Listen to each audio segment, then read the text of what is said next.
lighting is just horrific today. It's literally just Hawaii is like my blinds are open. Hawaii is just this dark right now at 10 in the morning. And you know, it's gonna be a day. It's gonna be one. It's already been one of those kind of days. I have no means of making this more even lighting. I'm sorry. It's gonna be like a sleepover kind style talk. I'm just gonna let vlog people know that we're finally fucking going.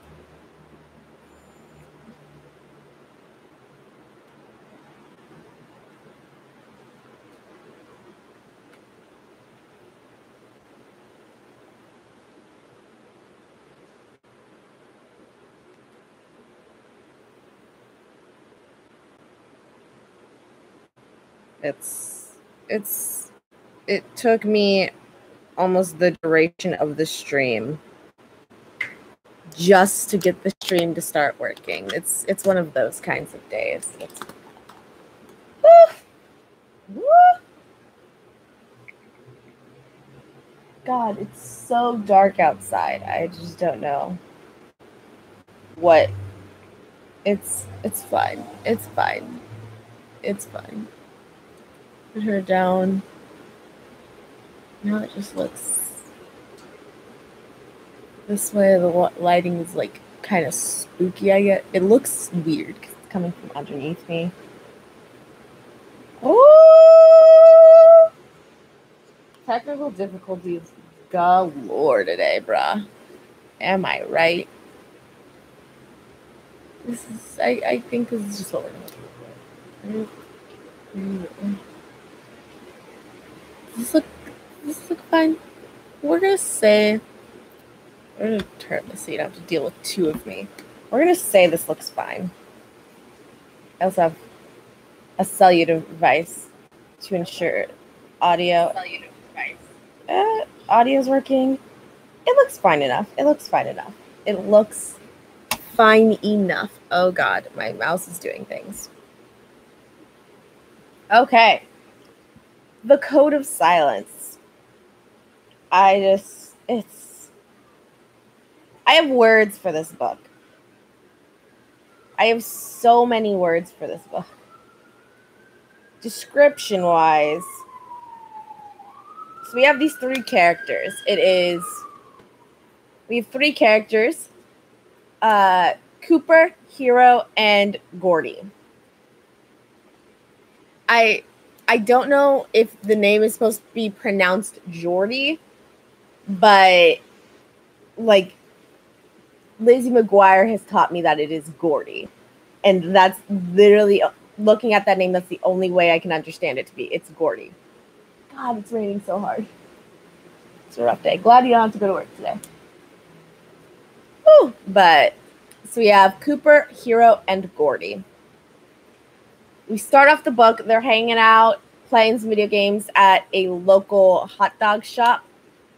And owner's like, y'all can stay and keep playing while I close up everything. So they're playing. Hero, she's like, oh, guys, I have a really bad feeling. We should go right now. We should go ASAP. They go to ask the owner for the keys so they can get out. And he's thrown into the building. He's getting robbed by three guys in not plastic, but plastic, but plastic isn't the word I want to use. Silicone masks. Three guys in silicone masks. Two guys in silicone masks. A third one's going to come in later. They demand that he gives them the code to the safe. He's like, oh, nobody should know about the safe. No one, unless the one that's worked here, could possibly know about the safe. He gives them the code. They beat him and go upstairs to go open the safe. The third guy shows up and goes upstairs with them. Kids freaking out, escape, but just as Cooper is leaving, the other two have already left and are on their bikes starting to head down the street. Just as Cooper is getting out, one of the guys catches him, tries to grab him. Cooper's able to shut the door, gets some distance, but he almost gets hit. He is on his bike, almost gets hit by a car. And when he does that, the guy, because two of the people robbing the place were wearing cop pants. And the guy comes in, shoves the mask in his cop pants, and chases after him, tells everyone that around the situation where Cooper's been hit with the car, tells everyone, like, hey, I'm a cop, let me take care of this. Goes through Cooper's pockets, takes out his house key, and is like, hey, I know you have the hard drive for the security system. Bring it to me this day, or I will go through every house in town to find you, kill your family. So after that, Cooper makes his friends agree that they're going to keep quiet about the whole situation. But they go to school, and essentially the entire police department is down at the school trying to catch whoever the kid was that the witness that accidentally hit Cooper with his car, trying to find out who the kid is. Because it's not only do we have the witness that of the person that Cooper almost got hit by the car, but Cooper also left his backpack and his English textbook at the restaurant. So they're at the school looking for this witness. Cooper's like, nope, we got to keep quiet because two of them were in cop pants. One of them was claiming to be a cop when he got hit with the car, so we gotta lay low. We can't go to the police. Hero, her dad was a cop, died in duty, so she's super like, no, we have to trust cops. Cops can never do anything bad. They're always the good guys. We have to trust the cops. And it starts this whole ass thing with them about she hates the lying. She hates the fact that they're lying. She's saying that Cooper's changed. She's lying so much. He's a different person now. And that is a major fucking storyline that I fucking hate. But they're doing that. They go through like all these different things. They try and leave hints so that way the cops will start chasing the actual robbers and stop chasing Cooper. God, it's so aggressive outside. And eventually we get to the point where we find out that the person that we did know that the person that had been the owner that had been beaten, he was not dead. He was in a coma, and he's starting to come out of the coma, but he knows who the people that were robbing him were. So Cooper's like, oh my God, they're going to kill him if I don't go to the cops. So I'm going to go to the co-owner of the restaurant so he'll come with me to the police station since I can't get a hold of my parents. So he goes. Another kid follows him. Turns out, big surprise, the co-owner is the one that is the person that was actually trying to rob the place, that hosted the whole robbery. So he calls his goons. They throw the kids in the freezer, lock them in there, shoot their guns, hoping that they die. Cooper calls the police chief that he had originally thought was one of the bad guys. Calls the police chief, get the police there to get them out of the freezer. And everyone lives happily ever after. The reason why I hated this book so much, there are a lot of things that are just wrong with the book. But the main thing that I didn't like was the fact that the author is trying to write this story to tell kids, you should never lie. Lying is bad. Lying will only bring you more trouble. But they wrote a plot in which lying kept this child alive. Because they're also trying to say there was no cop involved. But again, the way they wrote the story, it makes it sound like a cop was involved. You have someone who, when Cooper got hit by his car, ran up, was telling people, I'm a cop.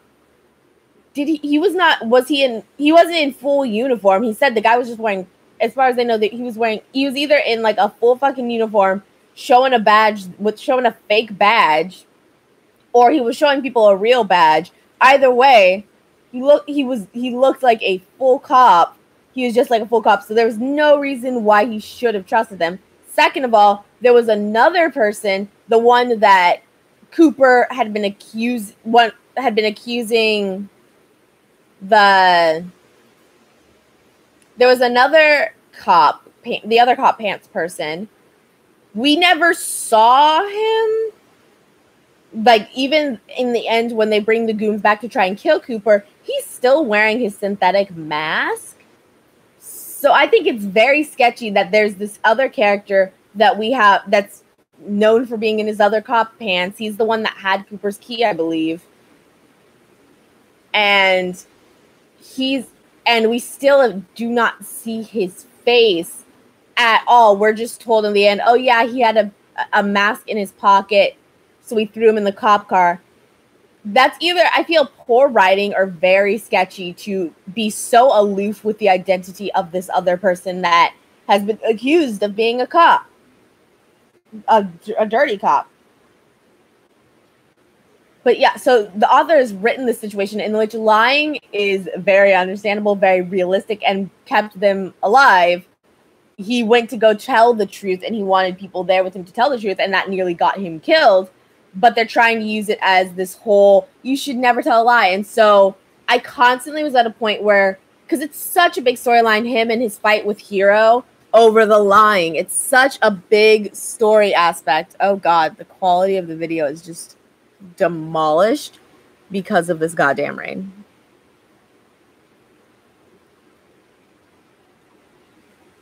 We're seeing if it's fine.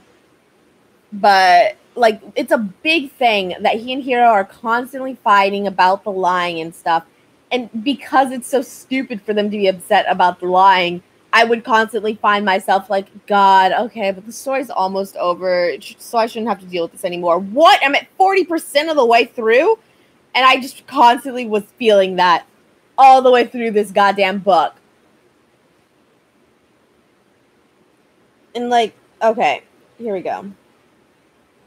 Let's go over some of the reasons why Hero's nonsense was absolute nonsense. First of all, one of the things that the first time she really starts to freak out about the lying is the main detective, Detective Hammer, had seen them. They were eating at the hot dog restaurant after the fact, because they wanted to keep their cover. So they were eating there, and the cop is essentially harassing and bullying them.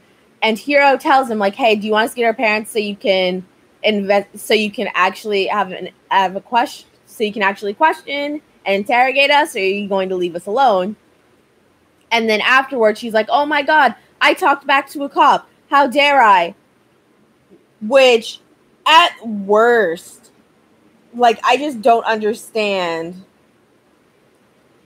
how, like, it's essentially, they're trying to say she's ruining her chances of being a cop, like she's always dreamed. But like, it's just the idea, it really perpetuates the idea that cops can do whatever they want and they should be left unchecked. Because at worst, she is telling a cop that is harassing a child that, as far as he knows, is scared for his life. He's harassing these kids without grounds, without parents or anyone present, and he doesn't have the right to do that. At the best, she just told off and shut up a guy that potentially attempted murder and wants to kill her friend.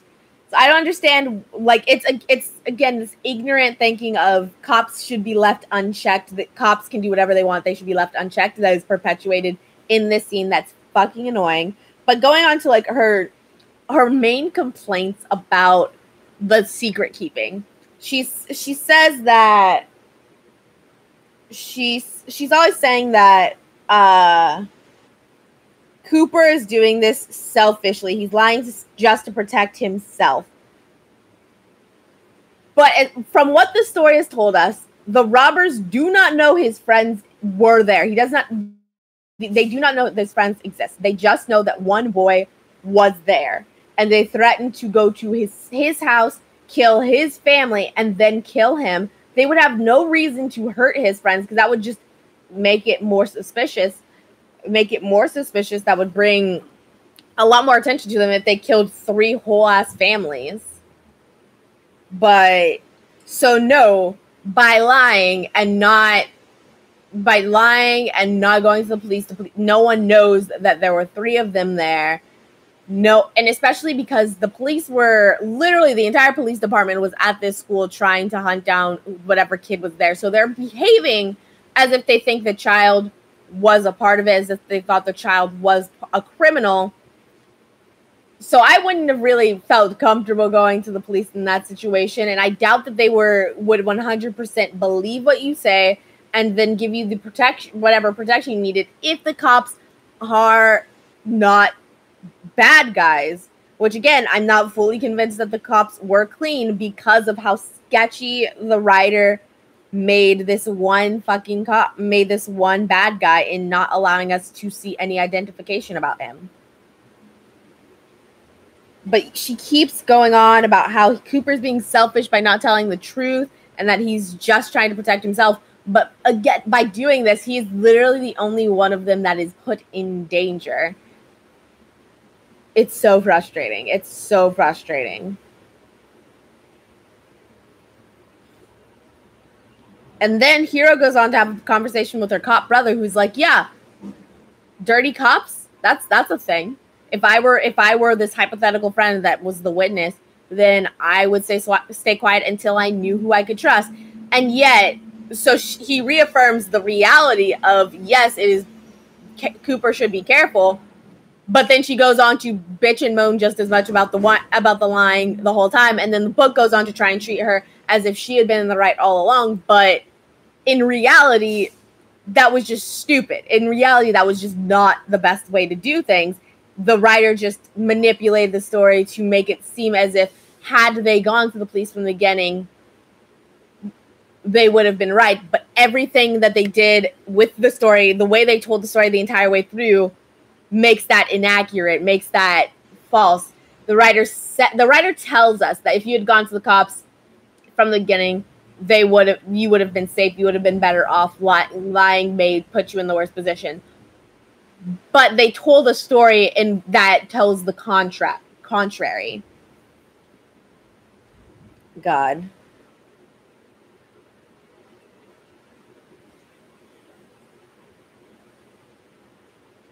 The other thing that I really can't stand about Hiro. So there's this character, Lunk, who, after her father passed away, Hiro used to wear his jacket, which was way too big on her, and Lunk bullied her about it, even though he knew her dad had passed away and it was his and stuff like that. And yes, that's some trash human thing to do. As they went back to, after they had escaped the bad guys and sent police over, they went back to look at the scene at the hot dog shop. And Hiro saw Lunk talking to this guy. That was his dad. They're like, we didn't even know he had a dad. He sleeps in the shed. That's sketchy. Obviously, they have to be the bad guys. And she is constantly pushing Cooper to try and identify Lunk and his dad, and try and tell people that Lunk and his dad are the ones that committed the crime. She's constantly saying, oh, they're super sketchy. He's got like ex-con vibes about him. I'm sure he did it. I'm sure he was the criminal. Tell everyone that he was the criminal. And then she gets so truly upset and so truly offended that Cooper is saying, we don't really have evidence about that. So I don't want to blame this guy when this is a serious crime and we don't have evidence to support the fact that he was actually there, to support the fact that he actually committed the crime. And she's so upset about that. And she's constantly like, tell them about Lunk. Tell them Lunk did it. Tell them to check out Lunk. And it's this mixed with the lying and the, like, I don't understand why she thinks she's in danger when literally no one knows she was there. That makes me think that Hiro is so ignorant, she might just be stupid. Like, she is trying to accuse someone of murder. She is getting so upset that Cooper is not allowing her to accuse someone of murder and get someone convicted for attempted murder, because she doesn't like him. Yes, he was a shitty person, but at this point, I feel like Hiro is just as bad.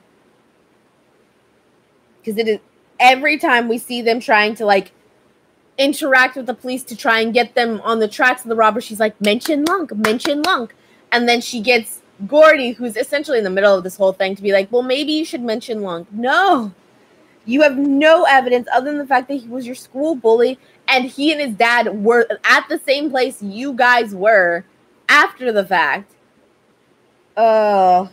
They had just joined the whole ass crowd that had come to see why all these cops and these fucking fire trucks were here had gathered in this small town. It's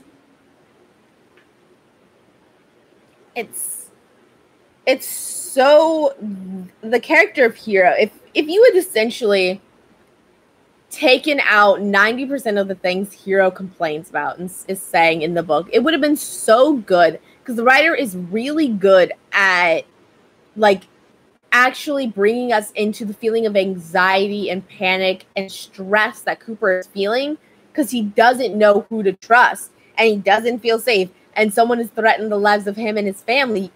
The writer is very good at getting that across. But this storyline of lying just doesn't work with the actual plot that is going on. But the writer forces it so much that it makes the entire book just garbage. It makes the entire book not worth it. I would have to cut out half of this book at least in order to make it readable, and it physically pained me to read that. I started reading the next book that I'm going to be reading for my stream the next day. I finished this last Thursday night.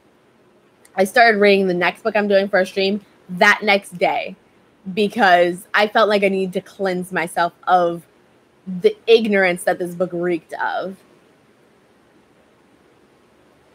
And the reason why I gave it a 1 star instead of like some rating that to me would be, I mean, I guess it's worth the checkout, is because the storyline takes up so much of the book. Like I said, I was ready to be done with it and ready for it. I was already just over it at 40% of the way through this book. It takes up so much of the story. And as from what I remember, the second book in the series is not nearly as painful. I don't remember feeling this way when I read the second book in the series. I don't know how I'm going to feel about the third book in the series. But when I was reading the second book in the series, I don't remember feeling this just horrible. This book made me feel horrible. This book made me feel... It made me feel like I was arguing with a dumb person. This book did. And I don't remember feeling that when I read the second book. So I would personally rather read the second book and rather just recommend skip the first book, read the second book, because I honestly didn't even know it was in a series. So you can read the second book alone. I would rather you just read the second book, start at the second book. We'll see how I feel about the third book, but I'd rather you start at the second book than waste your time with the major half of this first book that was just hot garbage. Also, another thing that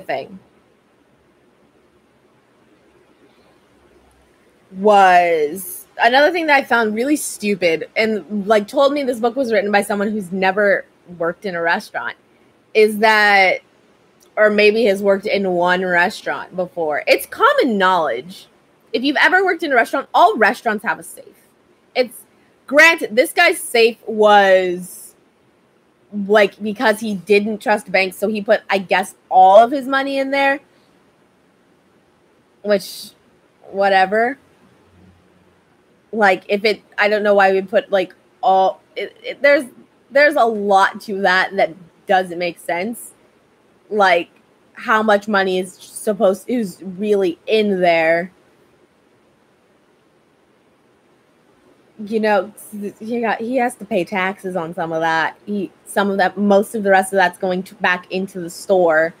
So if, like you're saying that he put his life savings in the restaurant safe, then you're fucking stupid. that would be probably in his home somewhere, as opposed to in the restaurant. But if it was just the restaurant's money, the restaurant really shouldn't have crazy amount of money in there, you know? Whatever. But it's common knowledge that restaurants have a safe because all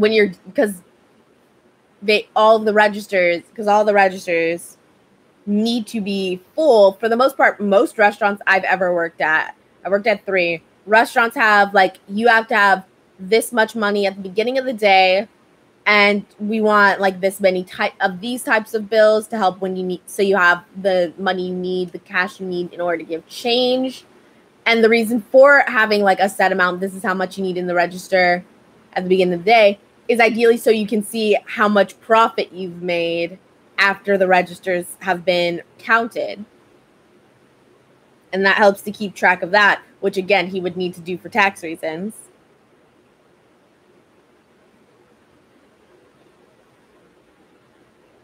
And that's a thing at like every restaurant. Every restaurant has a safe for the extra money for them to keep the extra money before they make a bank deposit, because ain't nobody depositing their money every single day. It's usually like a once a week thing that they do a bank deposit.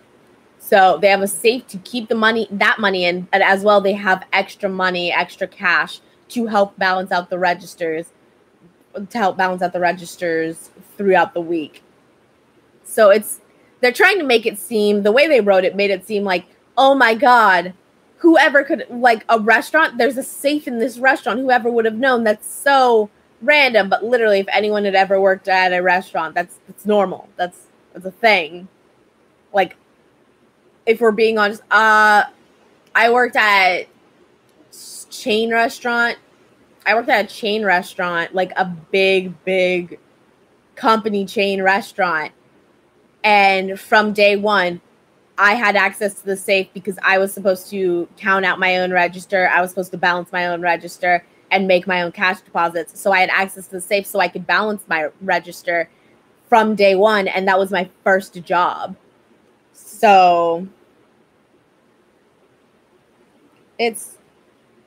there were a lot of things that were very frustrating about this book. I'm very glad to be done with this stream, so that way I don't have to think about this book anymore. And like I said, I started reading the next book right away. I don't know if I'll be able to stream it next week, but I will say I am already halfway through it. It is book 3 in the Diana Flowers mysteries books, Poinsettias and The Perfect Crime. God, I forgot how much I love Fergus. Fergus is he's so great. We love Fergus. But we've moved on. I do plan on reading the second book because, again, I'm very curious to see. I don't remember feeling this aggressively just bleh after reading the second book when I read that. So I want to read it, but I'm probably going to wait a minute before I get to that one. I want to read this, and I think I want to go ahead and read, oh God. I think I want to read Flight, the second book of the Septimus Heap series, before I read Back Before Dark, the second book of this series. I have a whole ass plan of what order I want to read books in, but like, it's a feeling, you know, so it's always subject to change. But at the moment, right now, we are reading the third book in the Diana Flowers series, and I believe I want to read Flight after that. But that's where we're at. Do not recommend you touching this book. Don't even look at it. Just throw it away. Burn it with fire. It was trash. Yeah, that's it for me. But until next time, valedictions, friends.